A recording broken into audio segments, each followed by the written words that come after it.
I always tell people, get lost in New York City, the first person that will help you is a New Yorker. Guaranteed. Guaranteed, because we can't stand lost-looking people. Like, we hate your lost-looking faces. I'm not even gonna lie to you. We see them at the, like, right at the subway map, just like, Is it uptown? Is it downtown? What's midtown? Literally the middle.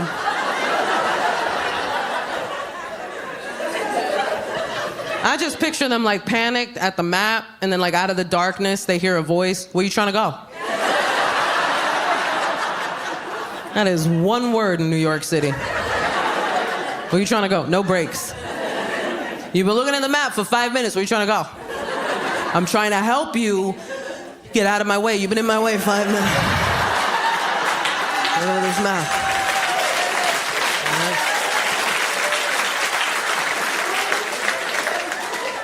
Such a wild thing, man. And people in New York, like, here's the thing about New York City. Like, if you have a bad time in New York City, I feel like that's because you didn't know the rules before you got here. You gotta know the rules before you get here, man. Every city has rules, right? And one of the cardinal rules of New York City, mind your business. It should say that when you land in New York. Welcome to New York, mind your business. Right? That's what forget about it means. It means forget what you just saw. Because what happens in Vegas stays in Vegas, but what happens in New York never happened. Why you snitching? Like, why would you say anything? I had to teach my husband this lesson. My husband is a white boy from the Midwest. Thank you so much. I'm a Puerto Rican girl from the South Bronx, man. Like,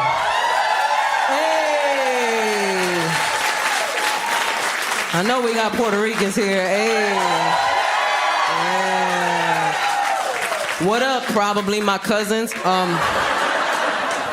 I'm just saying, let's do a 23andMe later and get weird. That's the thing, I'm not gonna lie to you. As a Puerto Rican girl from the South Bronx, I didn't think I could bag a white boy from the Midwest.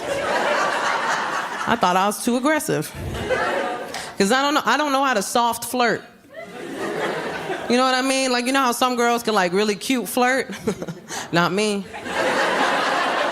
I'm New York aggressive with it. I'd be like, yo, I like you, son.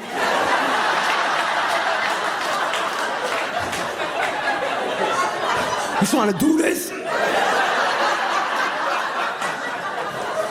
Hey, yo, you trying to smash? Turns out he liked it. He was like, I'm scared, I'm gonna follow her.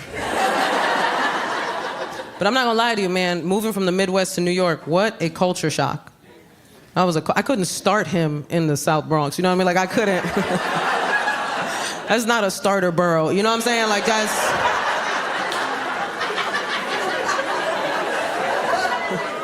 Right? We don't start people in the Bronx, we end them.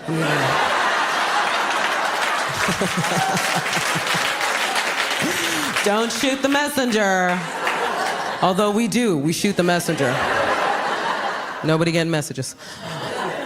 But we found a nice starter borough, Astoria, Queens, great starter borough, right? We moved there, man, I showed him all the artisan coffee shops. I was like, look, your people did that.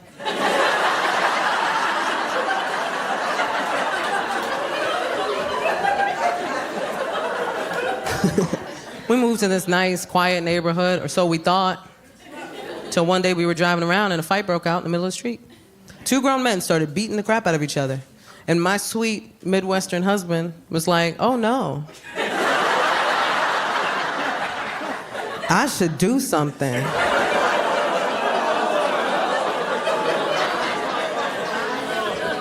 I was like, if you don't roll up your window right now, I'll fist fight you myself. I was like, what you gonna do, Captain America?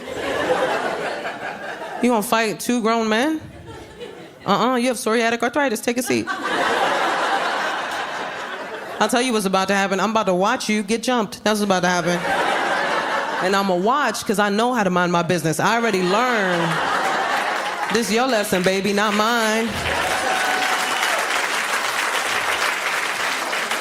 It wasn't like that when we first got to the neighborhood. When we first got to the neighborhood, the hottest beef on the block were two businesses that were at war with each other. It was a health food store and a bagel shop. And the health food store started selling bagels. That's what I said. Here's the thing, they could have sold their bagels in secret. That would have been the respectable thing to do. But they put out a sign. Right, and the sign said, "We sell organic bagels." So the bagel shop put out a sign. And their sign said, "There's no such thing as organic bagels."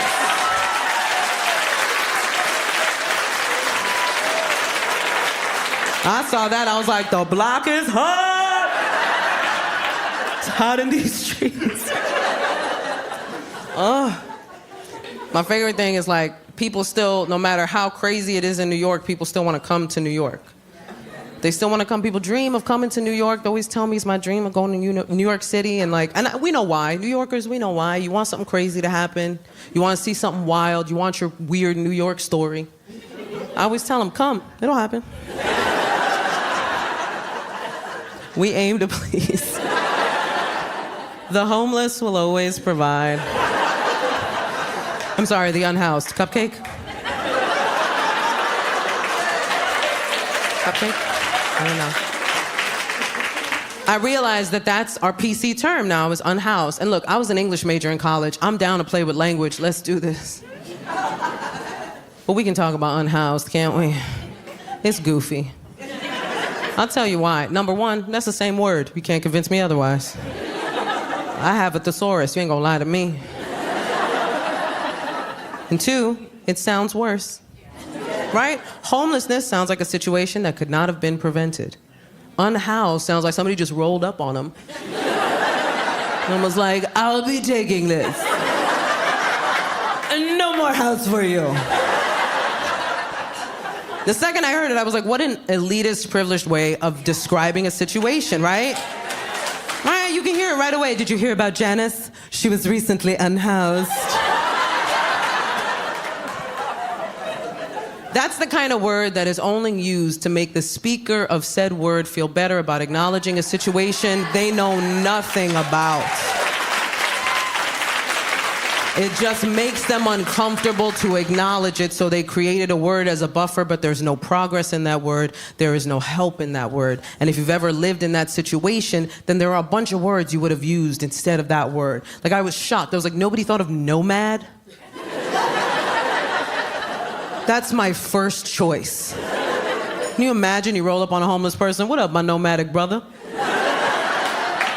Way to stay off the grid, man. I, too, am anti-establishment. I was actually recently hit on by a 19-year-old. No. It wasn't sexy. I wish I could say it was sexy. It's not. Here's what happened. Okay, I'm on the bus. All my fun stories happen on New York City subway systems. And this kid comes up to me, and I could see him. You know how you can feel when somebody's about to hit on you? Like, it was like, dun-dun, dun-dun. I was like, don't do this. Because I could see him out of the corner of my eye. He's all thugged out. He's like, baggy pants, baggy shirt, like a fitted cap. And here's how I know I'm changing. The second I noticed him, I became maternal. Like, I saw him and I just wanted to iron his clothes and like help him out. I was like, this youth needs me. So he came up to me, and I have to give him credit. He approached me with such confidence. He came up to me, he was like, "I'm saying, Ma, let me get your phone number." And I was like, no. He's like, "Why come I can't get your number?"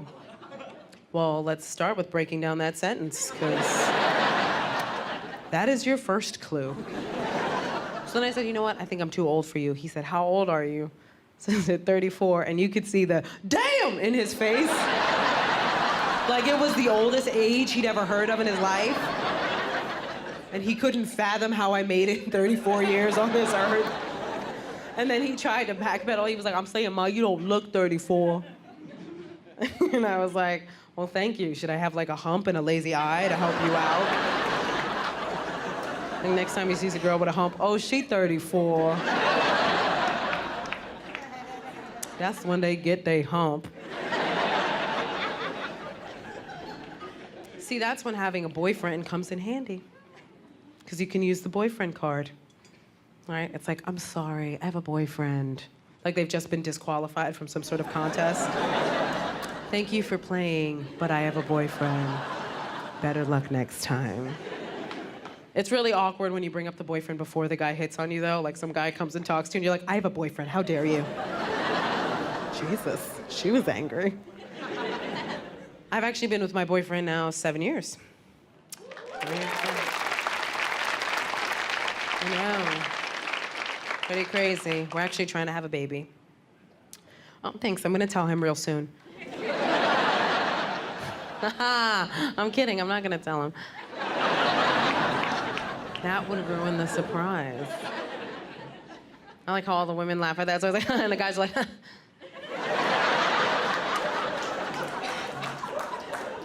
He's super macho. My boyfriend is the biggest Mexican guy I've ever met in my life. He's the tallest Mexican I've ever met. He's 6'1". I know, for a second there you're like, Gina, that's kind of racist. Now you're like, nope, that's a big Mexican. Continue. Continue with your story, please. 6'1", because I don't know about anywhere else, but normally here in New York, our Mexicans are travel size. So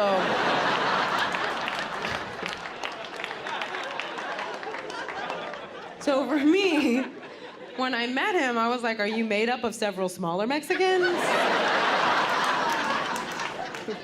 Like one of those Russian dolls where it's like Jorge, Jesus, Gustavo.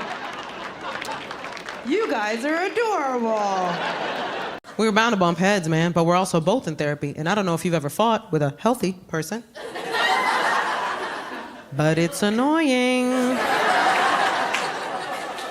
Because we'd get into these big blow-up fights, right? Where we would just yell at each other, and then I'd storm out, right? And I'd have time to process. And I'd come back in, and I'd be like, ugh. I realize my reaction to the previous situation is based on trauma from a former relationship that I shouldn't bring into this current space. Don't get too excited, baby girl. And then my husband would come in, and he'd be like, ugh. I want you to know that I hear you, and I see you. I was like, I hate us. I don't want to be us, I want to jump us. I don't like us. I come from a family where you flip a table to make a point, you know what I'm saying? Like, this feels too healthy, you know what I'm saying? And I got a temper on me. I'm not proud of it, but it's something I know about myself. Right? Like, I got one of those tempers where I'll get real mad, real bad, real fast. Yeah. And then 5 seconds later, I'm like, we're cool. They'll be like, Gina, you burned down the house. Okay, but I'm a new woman now. Yes, I burned down the house, but I also called the fire department. And in therapy, they call that growth. So, how about you respect my journey?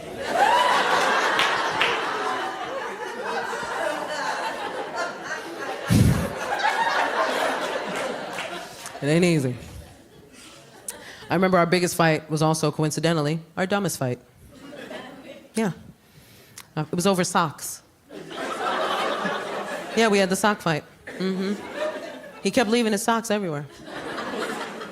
And in my head, I was like, I know that you know that we have a laundry basket. What is with all this passive-aggressive sock behavior? I'm in therapy, so I could therapize. And therapy did help me figure out how I could have stopped this fight from happening in the first place. Because I did something so typical in relationships. Such a typical thing, because what I did was I didn't speak up right away. I let it build, I let it fester. Such a common thing. And I'll tell you why that happens. I can only speak to my relationships with men, but I'll tell you why that happens, guys. The reason why we don't speak up right away is because we have such faith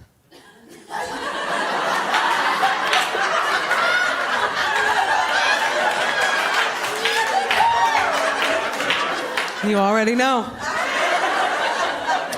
We have such faith in your ability to tell when we are upset. We truly believe you're gonna get all of our little subtle hints. Because that's what we do. That's what we do. Every woman in here can tell you when her partner is upset. Every woman in here. We always know. We always know, man. I know. I can tell by the way he breathes. So we always think he's gonna know. He's gonna know. Nope. Nope. And here's the thing.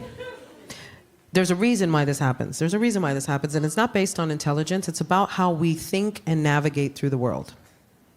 The fact is, as a woman, I have to think 10 steps ahead for my own safety.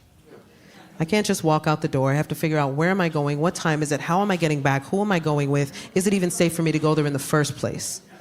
These are the things we have to think about when we're navigating the world. Men don't have to think that far ahead. You don't have to think in the future. You can think in the now, what's happening now, what's in front of me now. If at any point I'm mad at my husband, yeah.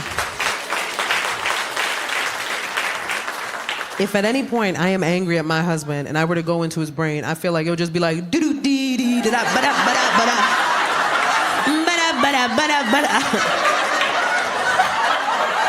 This is a great day, man. Da-da-da-da-da. She looks weird. Da-da-ba-da-ba-da-ba-ba. I wonder who made her mad, man. I wasn't even here. Ya-da-da-da, ya-da-da-da. No clue. He had no idea we were even in a fight. Have you ever had somebody sleep comfortably next to you? When you are fuming mad at them? Whew. That's a tough one. Because he was like,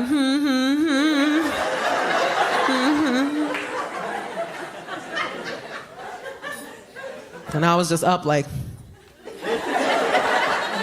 I've made you too comfortable. I let it fester, I let it build, and then one day I woke up and I was like, today's the day.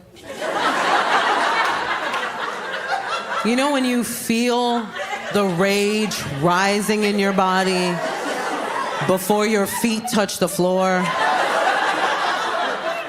I was like, somebody gonna get this rage. And I remember I woke up, I was putting my son in his playpen. It was like 6 a.m. And I saw the Nike check from the corner of my eye. And if you've ever dealt with any kind of anger issues, then you know that at this point, I had to give myself a little pep talk. I was like, don't do nothing crazy. Don't do nothing crazy. I had to become my own therapist, man. I was like, come on, you're journaling.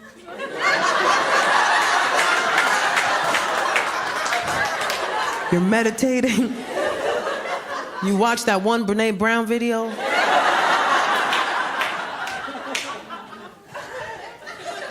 can do this. And I was like, you know what? I'm not gonna say nothing. I'm not gonna say nothing. I'm just gonna take that sock and I'm gonna cut it up into tiny little pieces. And I'm gonna do that for every sock I find until he has no socks. And then one day he will wake up and he will go, where are my socks? And I will press a button and all of the sock confetti will fall from the ceiling.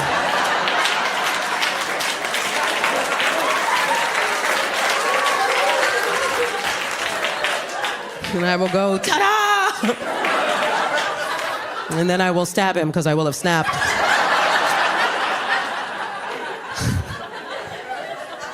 All you hear in the background is my son going, wipe your fingerprints off the knife, Mommy!